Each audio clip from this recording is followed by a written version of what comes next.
그러므로 우리가 믿음으로 의롭다 하심을 받았으니 말미암아 하나님과 화평을 누리자.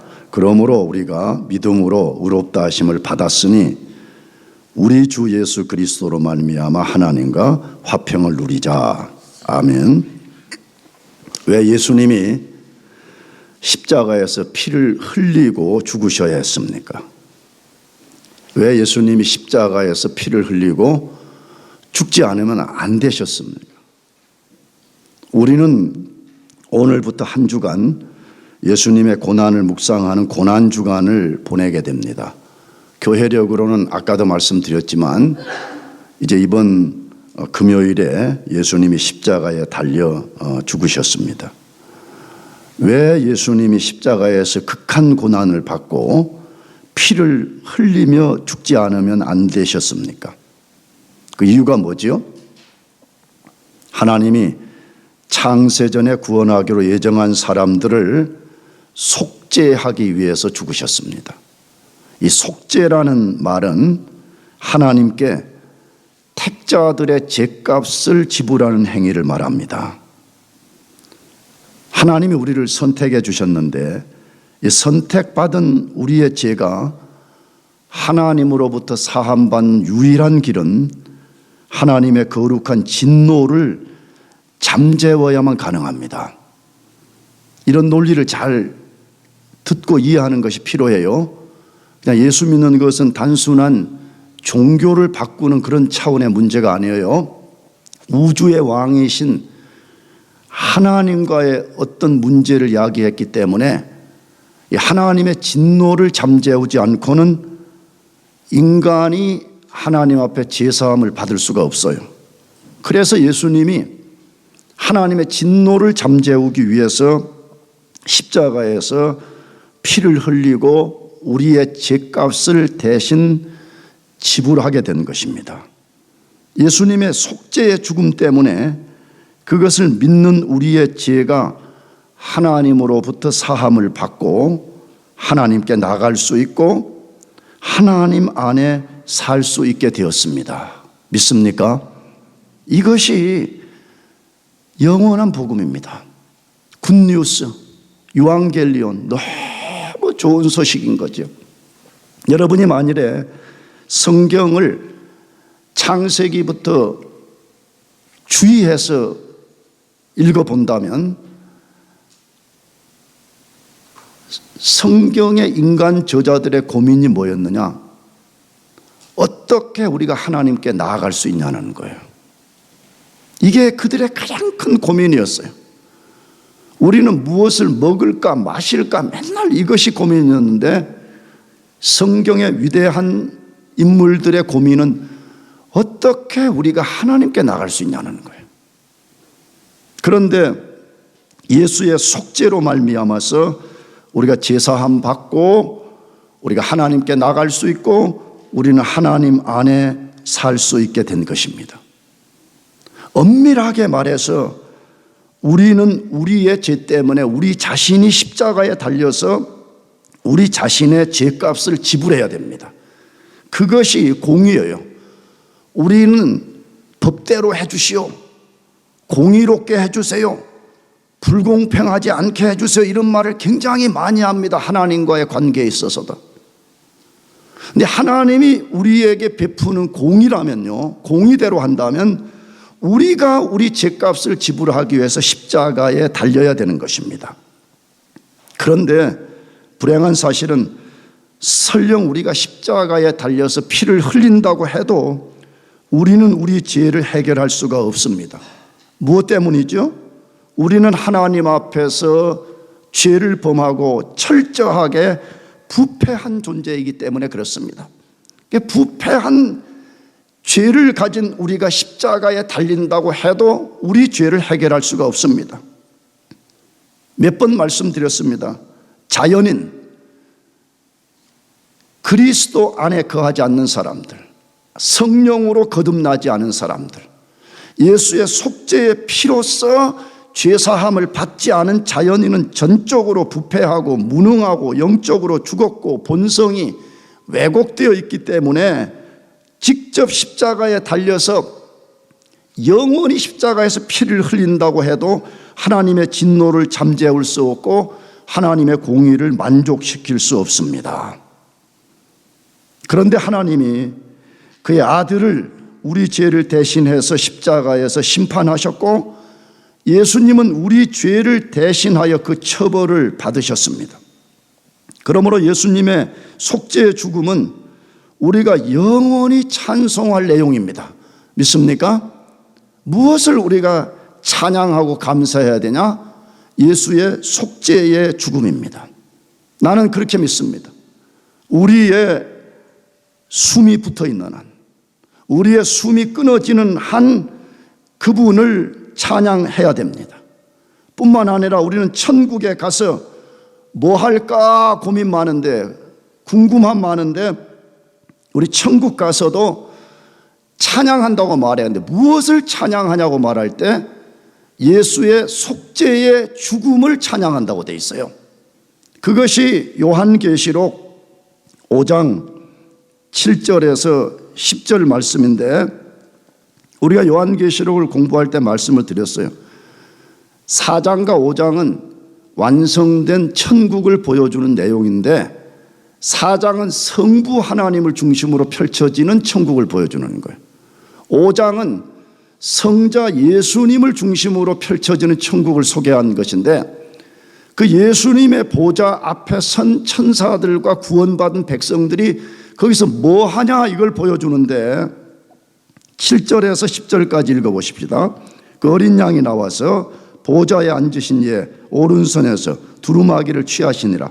그 두루마리를 취하시며 24장로들이 어린 양 앞에 엎드려 각각 검은고와 향이 가득한 금 대접을 가졌으니 이 향은 성도의 기도들이라. 그들이 새 노래를 불러 이르되 두루마리를 가지시고 그 임봉을 떼기에 합당하시도다. 일찍이 죽임을 당하사 각 족속과 방언과 백성과 나라 가운데서 사람들을 피로 사서 하나님께 드리시고 그들로 우리 하나님 앞에서 나라와 제사장들을 삼으셨으니 그들이 이 땅에서 왕노릇 하리로다 하더라. 찬양의 내용이 뭐예요? 몇 가지가 있는데 그중에 가장 중요한 것이 9절 하반절에 백성과 나라 가운데서 사람들을 뭘로 사서? 피로 사서 하나님께 드리시니, 이 말이 속량이라는 말이잖아요. 그의 피, 그의 생명을 우리의 죄값으로 내주고 우리를 죄에서 건져냄, 우리를 죄에서 사서 우리를 하나님께 드리신 이 속죄를 천국에 가서도 영원히 찬송할 것이라고 성경이 말씀하고 있습니다. 왜 예수님의 속죄의 피를 그토록 찬양하고 감사해야 됩니까? 그분이 속죄해 주신 결과 때문에 수천 수만 가지의 위험이 사라져 버렸습니다. 여러분, 자연인은요 굉장히 불쌍해요. 자연인들은 그냥 세상에서 돈도 좀 많이 벌고 뭐 이런저런 것 때문에 행복하다고 그러지만 사실은 하나님과의 관계에서는요 수천 수만 가지의 위험을 가지고 있는 사람들이. 근데 예수님의 속죄를 믿으면 그 모든 위험이 사라져버리고 반대로 수천 수만 가지의 복이 우리에게 주어지기 때문에 그렇습니다. 저는 정말로 이것이 과장법이 아니라 수천 수만 가지의 복을 받는다고 믿습니다. 근데 다 모르겠어요. 왜? 지식과 지혜의 유한성 때문에 분명히 수천 수만 가지의 우리가 복을 받게 되는데 이걸 다 표현하지도 못하고 다 알지도 못하겠어요. 그러나 이 수천 수만 가지의 복을 한마디로 함축해서 말한다 그러면 예수님의 속죄를 믿는 사람들에게 주어진 가장 중요한 복은 뭐냐 그러면 포지션의 변화예요. 뭐가 변화된다고요? 포지션의 변화가 일어나요. 이것을 우리말로 하면 신분의 완전한 변화를 얻게 되는 것이에요. 그러면 예수님의 속죄를 믿는 사람에게 주어진 신분의 변화는 무엇일까 하는 것입니다. 첫 번째로는 죄인에서 의인으로 변화된 것입니다. 죄인에서 뭘로 변화되었다고요? 의인으로 변화된 변화입니다. 하나님은 모든 인간은 죄인이라고 선언해요. 그 죄 때문에 하나님의 영광에 이르지 못했다고 선언합니다. 사실은 영광에 이르지 못함이 곧 죄예요. 하마르티아 표적을 빗나갔다 이런 뜻이잖아요. 그래서 그것을 로마서 3장 23절에 이렇게 선언해요. 모든 사람이 뭘 범하였으며 죄를 모든 사람이라고 말해. 한 사람도 예외가 없이 모든 사람이 죄를 범하였으며 하나님의 영광에 이르지 못하더니라고 말합니다. 나는 여러분들을 괴롭히려고 말하는 것이 아닙니다. 여러분, 자연인이었을 때 우리 모든 인간은 한 사람도 예외가 없이 다 죄인이에요. 내가 자꾸 그래서 여러분 듣기 싫어하는 줄 알지만 모태신앙이다 그런 걸 가지고 나는 태어날 때부터 의롭다고 만약 그런 사람이 있다면 아직 복음을 1도 모르는 사람이에요. 하나님은 뭐라고요? 어떤 사람이 죄를 범하였대요? 모든 사람이 죄를 범하였음에 하나님의 영광에 이르지 못하더니라고 말하고 있습니다. 인간이 자신의 잘남을 아무리 뽐낸다고 할지라도 하나님 앞에서 죄인에 불과합니다. 하나님의 관점에서는 죄인에 불과하다 이 말이지. 죄의 결과는 무엇입니까? 로마서 6장 23절 위대한 말씀, 죄의 삭은 사망이라. 죄의 삭은 뭐라고요? 사망이라고 합니다. 인간은 철저히 죄인이고 자신의 죄값을 지불하기 위하여 영원한 지옥에 떨어지는 것이 공의입니다. 그게 하나님의 공의예요. 원래요. 우리는 자꾸 하나님이 불공평하게 우리를 대해준다, 자꾸 그런 말을 많이 하는데, 하나님이 우리를 공평하게 대하는 방식은 우리가 우리의 죄값을 지불하기 위해서 지옥에 떨어지는 것입니다. 인간 스스로는 그 상태에서 벗어날 수 있는 사람은 아무도 없습니다. 이것이 죄 아래 있는 인간의 참상입니다. 우리도 과거의 세상의 모든 사람과 다를 바 없는 죄인이었고 비극적 종말을 맞이할 운명에 처해 있었습니다. 그런데 하나님이 죄를 벗어날 길을 주셨습니다. 그 길이 무엇이죠? 누구든지 속죄의 피를 흘리신 예수님을 구주로 믿으면 그 사람의 죄가 예수님께 전가되고 예수님의 의가 그 사람에게 전가됩니다. 믿습니까? 그래서 인간이 죄를 범한 후에 창세기 3장에서부터 이야기해 주는 거예요. 한편에서는 너희들의 옷은 더럽고 추악해가지고 그 옷을 입고 있으면 하나님 앞에 나올 수 없기 때문에 너희들의 죄로 말미암은 더러운 옷을 벗겨내고 하나님이 내가 주는 옷을 너희들이 입어라 이거잖아요. 그래서 예수님이 아담 하와에게 가죽옷 입혀주고 성경 내내 옷 이야기하는 거예요. 구약 성경 내내 더러운 옷 벗고 하나님이 주신 옷 입어라. 신약에 와서는 그 옷의 완전체인 예수님의 의의 옷을 입어라, 그거 알려주는 거잖아요. 근데 성경이 그토록 우리에게 소리를 치는데도 불구하고 확성기로 말하는데도 불구하고 이 말에 귀를 기울이지 않고 알량한 자기의 의로움을 가지고 하나님 앞에 어떻게 해보겠다고 사는 것이 애처롭기 그지없는 것이죠. 의를 성경의 옷에다가 많이 비유하니까 옷 입는 것에다가 우리도 의를 옷에 비유한다면 하나님은 죄로 인해서 철저히 더러워진 우리의 옷을 벗겨내서 예수님께 입히셨고요, 예수님의 거룩한 옷을 벗겨서 우리에게 입혀주셨습니다. 그래서 우리가 하나님께 나가는 거예요. 아멘.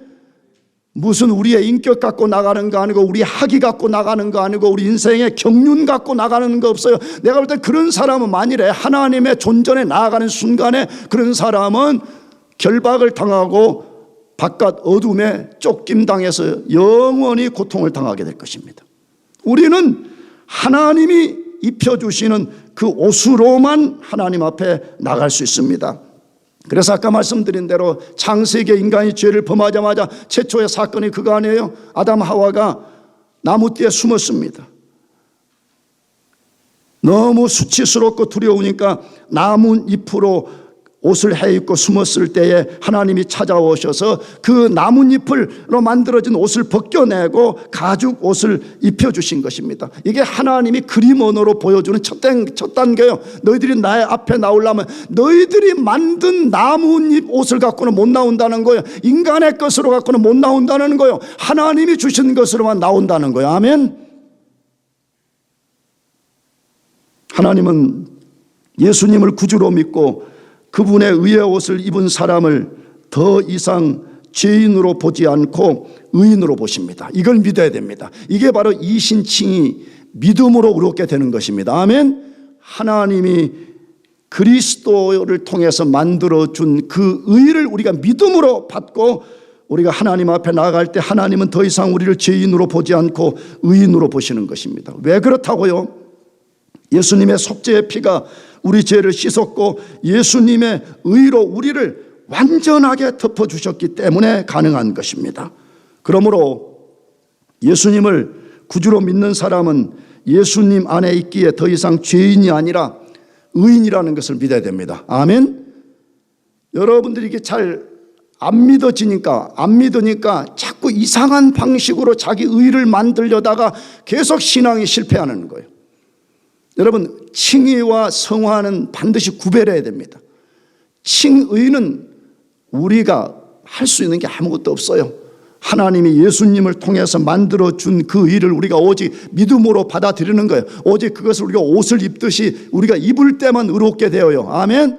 우리 속에 죄가 사라지고 어그러지고 교만하고 패역한 것들이 자꾸만 깎여서 없어지는 것들은 성화를 통해서 이루어지는 것이에요. 의롭게 되는 것은 오직 예수님의 의를 믿음으로 받아들일 때만 가능합니다. 그래서 우리가 그것을 믿으면 하나님은 우리를 더 이상 죄인으로 보지 않고 의인으로 보십니다. 그래서 그러한 믿음으로 의롭게 된 사람을 가리켜 로마서 5장 1절 오늘 본문은 뭐라고 했어요? 그러므로 믿음으로 의롭다 하심을 얻었은즉 우리 주 예수 그리스도로 말미암아 하나님으로 더불어 뭘 누리자? 화평을 누리자. 내가 최근에 로마서 공부하면서 우리 교우들과 많이 이야기했어요. 얼마나 많은 사람들이 마음속에 굉장히 하나님 앞에 불안해하고 있어요. 공포에 떨고 있어요. 왜? 하나님이 주신 의를 의지하지 아니하고 자기의 한량한 의를 의지하려고 보니까 계속 양심의 참소와 사단의 공격을 이겨내지를 못하는 것이에요. 그래서 에베소서 6장에 하나님의 전신갑주를 말하는 부분에 뭐라고 말했어요? 의의 흉배를 붙여라. 의에 뭘 붙이라고요? 흉배. 우리의 양심과 우리의 생각과 마음과 모든 것을 주관하는 이 중심된 여기에 하나님의 의를 딱 붙여서 마귀가 우리를 공격하거나 양심이 우리를 공격할 그때도 우리가 흔들리지 않고 나는 예수의 속죄의 피로 말미암아 하나님 앞에 의롭게 되었다는 것을 의심 없이 믿으라는 거요. 아멘. 그래서 그것을 믿는 사람을 로마서 8장 1절은 뭐라고 말씀합니까? 그러므로 이제 그리스도 예수 안에 있는 자에게는 결코 정죄함이 없나니. 이걸 믿읍시다. 아멘. 나는 그래서 여러분에게 먼저 이것을 묻고 싶어요. 여러분이 진짜 예수님 안에 계신 것이 맞습니까? 교회 안에 왔냐 이걸 물어보지 않아요. 지금 내가 예배당 안에 왔냐를 묻는 것이 아니라 여러분은 진짜 예수님을 구주로 믿고 여러분이 예수님 안에 있으며 예수님이 여러분 안에 있냐는 것이에요. 그렇다면 정죄가 없다고 말해요. 더 이상 정죄가 없어요. 너는 죄인이다. 그러므로 너는 저주를 받고 영원한 지옥에 떨어져라. 이런 정죄는 다시는 없다고 말해. 심지어 누구도 그 정죄를 하지 않는다고 말해요. 로마서 8장 33절. 누가 능히 택하신 자들을 송사하리요 의롭다 하시는 이는 누구시니? 하나님이시. 하나님이 한번 의롭다고 선언하면 누가 그 사람을 정죄할 수 있냐는 거예요. 여러분, 칭의는 한 번 선언으로서 영원한 효과를 내는 겁니다. 뭐 오늘은 의로웠다가 내일은 의로워지지 않고 그런 거 없습니다. 오늘은 의로웠다가 내일은 의가 취소되는 거 없습니다. 왜? 우주의 재판장이신 하나님이 예수의 피 때문에 우리를 의롭다고 선언했기 때문에 하나님은 말할 것도 없을 뿐만 아니라 그 어떤 것도 우리를 정죄할 수 없고 송사할 수 없다라고 말하고 있습니다. 그러므로 그리스도인들의 최고의 능력은 우리 자신의 힘에 있지 아니하고 예수의 속죄의 피인 것입니다. 믿습니까? 그래서 신학이 크게 발달되기 전에도 우리 선조들, 믿음의 선조들은 항상 이걸 노래했어요. 예수의 보혈이 능력이다. 예수의 뭐가 능력이라고요? 보혈이 능력이에요. 인간 최대의 난제가 어떻게 하나님 앞에 설 것인가인데, 하나님 앞에 설 수 있는 유일한 것은 우리가 모태신앙도 아니고 여기 있는 목사처럼 교회를 오랫동안 사역한 그런 것이 전혀 근거가 될 수가 없습니다. 우리의 유일한 근거는 예수의 속죄의 피입니다. 그걸 믿으시기 바랍니다. 그러므로 그것을 믿는 사람은 담대하게 되는 것이, 그것을 믿는 사람은 우리 삶의 역경, 고난, 시련, 환난, 사단의 공격을 우리가 능히 막아낼 수가 있는 것입니다. 두 번째로, 예수의 속죄의 피를 믿는 사람에게 주어진 신분의 변화는 무엇이에요? 저주에서 자녀로의 변화입니다. 저주받은 사람에서 하나님의 자녀로 변화되는 것입니다. 우리는 천국에 이를 때까지 복음을 알아가야 됩니다. 내가 최근에 그런 이야기를 많이 하고 있어요. 지금 성경 공부 시간에 많은 그리스도인들이 복음은 예수님을 구주로 믿을 때만 필요한 것이라고 착각을 해요. 그래서 뭐 성경 공부 같은 안 해요.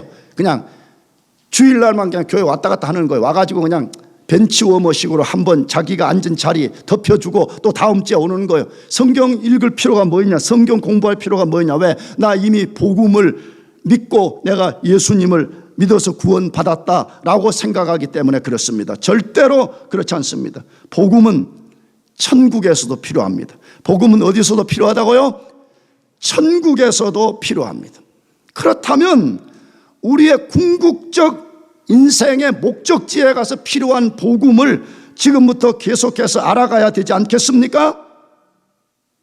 복음을 깊이 알 때만 우리 자신이 죄로 인하여 본래 어떤 상태에 있었는지를 알게 되고, 그런 상태에서 구원받게 된 것이 얼마나 큰 하나님의 은혜며 기적인가를 알게 되어서 하나님께 영광을 돌리는 삶을 살게 되고, 나를 그런 억만 죄악에서 구원해 주신 하나님께 합당한 반응을 하며 살게 되는 것입니다. 복음을 모르니까 아무렇게나 사는 거예요. 저는 복음에는요, 난 두 가지 기능이 있다고 생각해요. 하나는 우리에 대한 경건한 두려움이에요. 복음을 이해하면 할수록 경건한 두려움이 우리 속에 발생하게 된다는 것이, 나아가서 말로 표현할 수 없는 자유입니다. 자유, 복음 안에서 자유, 복음 안에서의 경건한 두려움이 발생해서 이 둘이 균형을 이루어가기 때문에 우리 삶이 경건과 생명과 자유 속에서 살게 되는 것입니다. 그런데 복음을 예수 믿을 때만 필요하다. 복음은 지옥 안 가게 해주는 보험 정도로 이해하기 때문에 복음을 알려고 하지 않는다 이 말이에요. 나는 여러분에게 호소합니다. 제발 복음을 깊이 알아가시기를 축복합니다. 여러분, 복음의 깊이는 태평양의 최고 깊은 바닷속보다 깊고요, 제일 높은 하늘보다도 높고요, 온 우주보다도 넓은 것이 복음인데 어떻게 여러분이 복음을 쥐꼬리만큼이나 알고 전부를 알았다고 복음을 아는 것을 포기해버립니까? 나는 그런 사람들은 도저히 이해가 안 됩니다. 나는 아주 작고 초라한 한 목사에 불과합니다만 해도 오늘까지 뭐 이런저런 뭐 책도 좀 읽고 그래가지고 대충은 뭐 기독교 교리금은 대충은 좀 압니다. 그러나 나는 지금도 절대 내가 포기하지 않는 거 하나가 뭐냐 그러면, 이 복음을 소개하는 책은 나는 어떤 일 있어도 사서 그것을 읽습니다.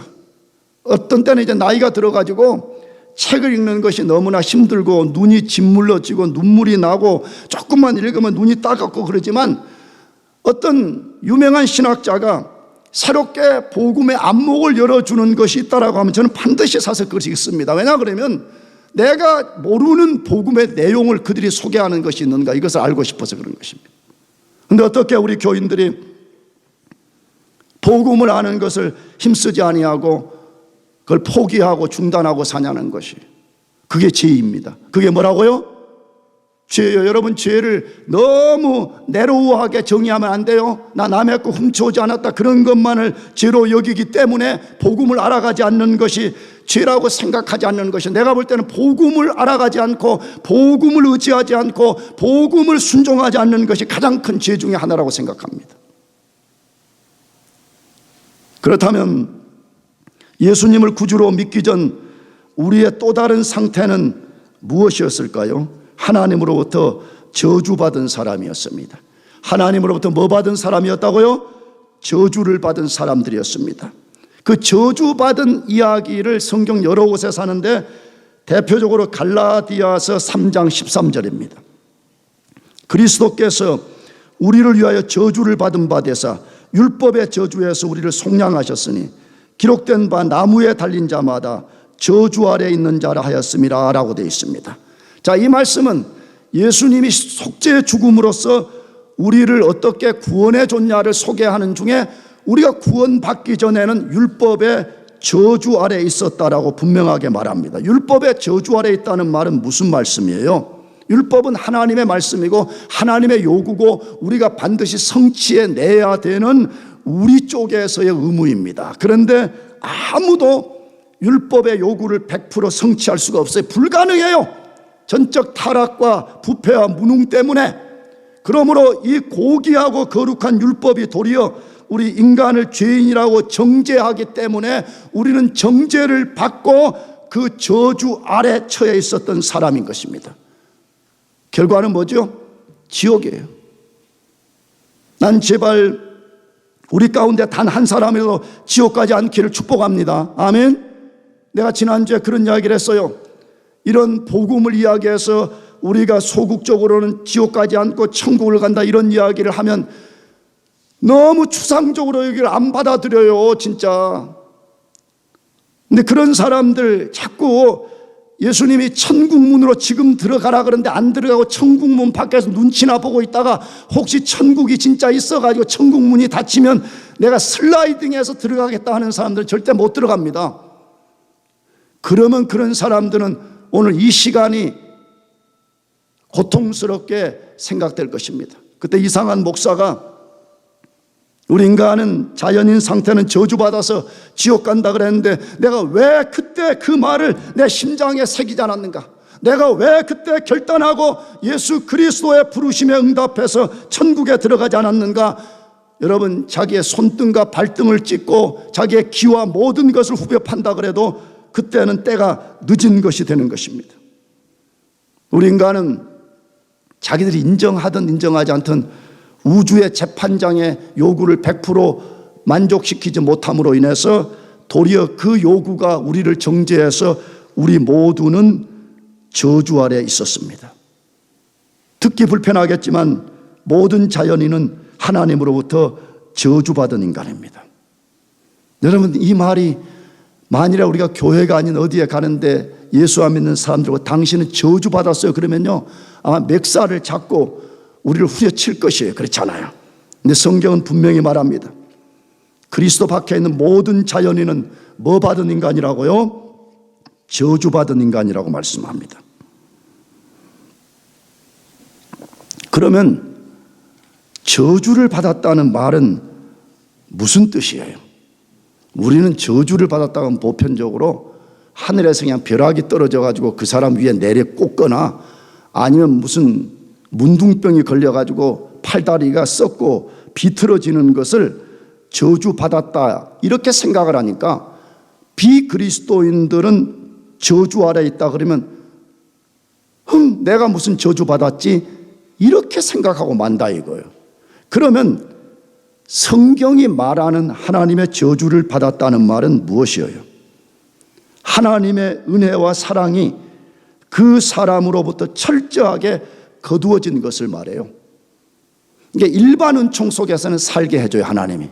예를 들어서 비를 공급받게 하고 햇빛을 받으며 살게 하고 하나님의 땅에 발을 딛게 살게 하고 이 펜스테이트 같은 데 와서 공부하게 하는 이런 것들은 다 일반 은총이라 그래. 그러나 그가 하나님과 관계를 회복시키고 하나님의 자녀가 되는 이런 일체의 은혜와 사랑을 거두어 버린 상태에 사는 것을 저주받았다, 그렇게 말하는 것입니다. 그 말은 무슨 말이에요? 그 저주 아래 살다가 어느 날 최후의 심판을 받고 영원한 지옥에 떨어지는 것을 말합니다. 이것이 자연인인 모든 인간의 처참한 실존입니다. 그런데 하나님이 우리의 저주를 해결해 주셨습니다. 앞에 읽었던 갈라디아서 3장의 말씀에 우리 저주를 예수님이 대신 담당하고 십자가에서 하나님으로부터 저주를 받음으로 예수님을 구주로 믿는 우리의 저주를 완전히 제거해 주셨습니다. 예수님의 속죄의 피를 믿는 사람은 그 순간 모든 저주로부터 건짐을 받고 그 순간 하나님의 자녀로 입양이 됩니다. 믿으시기 바랍니다. 여러분이 정말 나는 예수님이 나의 구주인 것이 내 마음에서부터 의심 없이 믿어져요 라고 한다 그러면 여러분은 하나님의 자녀로 입양이 되었기 때문에 그것이 가능한 것입니다. 그러면 진짜 내가 하나님의 자녀로 입양되었다는 증거가 뭐냐 하는 것이에요. 우리가 보통 세상에서는 누구를 입양하면 서티피케이션이 있잖아요. 이 아이, 이 딸은 내 아이로 딸로 입양했다 그러면 반드시 거기에 어떤 증명서가 있잖아요. 그러면 우리 자신이 과거에 저주받은 인생에서 하나님의 자녀로, 하나님의 아들로 딸로 입양된 증거가 뭐냐는 것이에요. 성경에 여러 가지가 있는데 그 중에 대표적인 로마서 8장 15절입니다. 너희는 다시 무서워하는 종의 영을 받지 아니하고 양자의 영을 받았으므로, 양자의 영을 성령을 가리켜요. 성령으로 말미암아, 그 말이에요. 우리가 하나님을 누구라고 부른다고요? 아빠 아버지라고 부르짖느니라고 되어 있습니다. 여러분, 이스라엘 백성들이 과거에 예수님 오시기 전에는요, 그들은 하나님의 이름을 부르지도 못했어요. 그래서 여호와라는 이름이 하나님의 본명인데 하나님의 본명을 부르는 것은 불경하다 그래가지고 그 말을 72년 성경에는 다 아도나이, 주라는 말로 바꾼 거예요. 우리 한국에도 과거에 여러분은 모르겠지만 옛날 롱롱어거우 때 그렇게 한 것이요. 자기 아버지나 할아버지 이름을 함부로 막 부르는 것은 불경스럽다 그래가지고 할아버지 호나 할아버지 자를 부르는 것처럼 말이에요. 이스라엘 백성들은 감히 하나님의 이름을 함부로 부를 수도 없었어요. 그런데 예수의 속죄의 죽음 때문에 우리가 그것을 믿을 때 우리는 다시는 무서워하는 종의 영에 지배된 사람들이 아니라 하나님을 아빠라고 부른다는 거예요. 하나님을 누구라 부를 수 있다고요? 아빠라고 부를 수 있다라고 되어 있습니다. 그렇다면 여러분 자신을 점검해 보시기 바랍니다. 여러분은 진짜 하나님이 여러분의 아버지실 뿐만 아니라 하나님을 여러분이 진짜 아빠라고 부를 수 있습니까? 그렇다면 그것이 말 진실한 것이라면 그건 여러분 자연인의 힘에서 나오는 것이라고 말하지 않아요. 예수의 속죄의 죽음을 믿을 때에 성령께서 우리 속에 임하셔서 우리를 그 순간에 하나님께 양자되게 만들어서 하나님을 아빠라 부를 수 있게 되었다라고 말하고 있습니다. 놀랍지 않아요? 저주받은 인생들이 영원한 지옥에 떨어져 마땅한 우리가 무슨 가치가 있다고 하나님이 그의 아들을 십자가에 죽으시고 그의 속죄의 피를 통해서 우리를 자신의 양자로 삼으시고 성령의 역사로 말미암아 하나님을 아빠 아버지라고 부를 수 있다. 여러분, 이것보다 큰 복음이 어디에 있어요? 이것보다 큰 축복이 어디에 있습니까? 그러므로 예수의 속죄의 죽음은 영원히 찬양하고 노래하고 감사할 제목입니다. 믿습니까? 그거 하는 것이 신앙생활이에요. 내가 자주 말하지만 교회 와서 자꾸 이상한 거 하려 하지 마. 교회 와서 헤게모니를 누가 질 것인가? 교회를 자기 의로움의 장으로 삼는 거, 그런 거 하지 말라고. 교회는 저주받은 나를 그의 피로써 구속해 주신 것이 감사해서 영원히 그를 찬양하고 영원히 그를 감사하고 내 몸이 달아지도록 그분의 영광을 위해서 헌신하는 것이 교회인 것이에요. 그걸 아는 사람은 하지 말라 그래도 하게 되어 있어. 그것이 뭔지를 이해하는 사람은 하지 말라 그래도 할 수밖에 없어.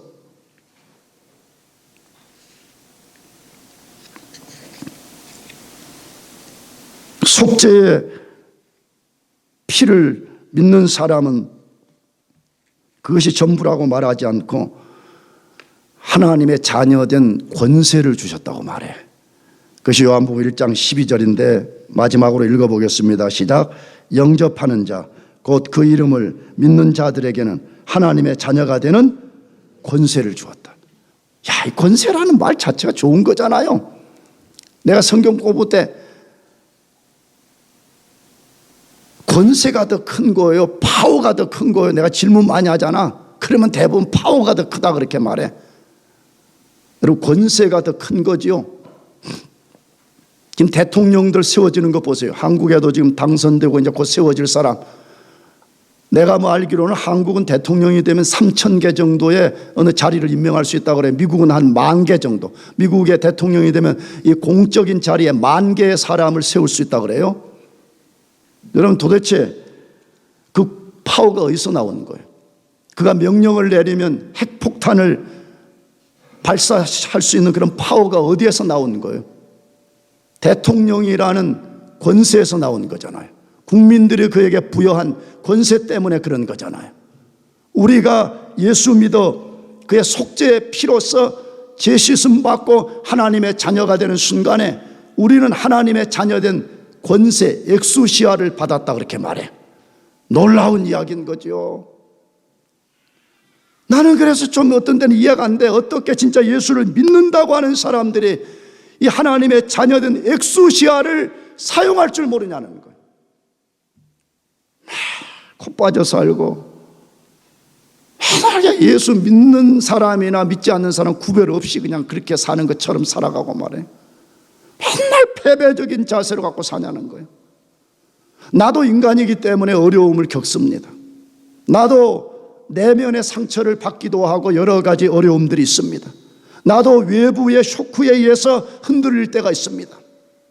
그러나 쓰러지지 않습니다. 왜? 하나님의 자녀된 뭘 받았기 때문에. 엑수시아를 우리가 받았다 이 말이에요. 이 엑수시아를 우리가 받았다는 것은 세상이 가질 수 없는 거예요. 하나님의 자녀된 우리만 이걸 가질 수 있는 거라 이 말이에요. 그래서 내가 성경 공부 때 그런 예를 들었잖아요. 하나님의 자녀가 되면 하나님의 집에 있는 냉장고를 우리가 마음껏 열 수가 있다고. 여러분들이 여기 유학하다가 방학 때면 한국이나 어디 집에 돌아가가지고 여러분의 집에 있는 냉장고를 여러분 부모들 눈치 보지 않고 마음껏 열어서 그 속에 있는 맛난 것, 시원한 것을 먹고 마시잖아요. 왜 그러는 거예요? 여러분들이 무슨 여기서 어마어마한 돈을 벌다가 한 것도 아니잖아요. 그렇게 할 수 있는 유일한 조건이 하나 있다면 여러분들이 여러분 부모들의 자녀된 엑수시아를 가졌기 때문이잖아요. 그러면 우리는 우주의 왕이신 하나님 아버지의 아들된 권세를 가졌다 이 말이에요. 그렇다면 우리는 언제든지 그 앞에 나가서 하나님의 것을 우리가 요청할 수 있고 하나님의 것을 누릴 수 있고 하나님으로부터 완전한 우리가 프로텍트를 받을 수 있는 그런 엄청난 권세를 우리가 가졌다 이 말이에요. 예수님이 그것 때문에 속죄의 피를 넣어주셨는데 우리가 그것을 의지하지도 않고 누리지도 않고 산다 그러면 예수의 죽음을 욕되게 하는 거 아니겠습니까?